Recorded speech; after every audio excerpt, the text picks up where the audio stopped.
how to make your tackle last longer and just do a quick maintenance. Hey guys, Captain Danny Latham here with Reel Fishing Charters. What I'm gonna do is I am gonna clean the whole rod and reel with some pin rod and reel cleaner. Before I do that, I'm gonna take some of this pin oil and I'm just gonna get in here. I'm gonna lube up some of the crucial parts. So the first thing I do is I take the spool off.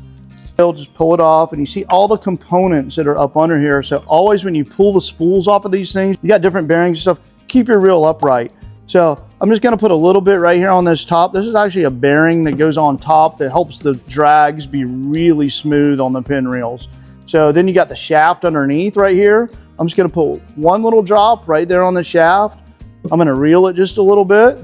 Just get that oil in there a little bit. Now I'm gonna put that right back on and we're just gonna move on to the next couple of vital components. Right here on your bail, you're just gonna wanna lube that up a little bit because the salt gets in there. Then I just kind of open and close the bail a few times, get the stuff worked in there really good. Then I just wipe it off. Next, I'm gonna move on to my handle. There's actually a bearing under here. So I just like to take that off real quick.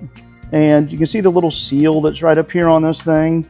So I just put a couple drops right in here, screw it right back on. And then of course we go right here to the handle.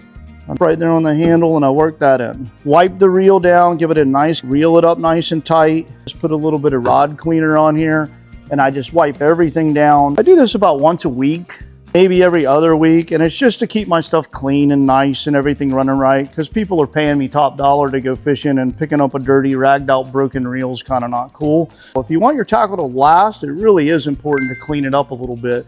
You can still spray and go, obviously. Guys, just take a little bit of good care of your reels like this and your rods, believe it or not. And your equipment will last a super long time and you'll have a more enjoyable day on the water. I'll catch you out there. Have a good one.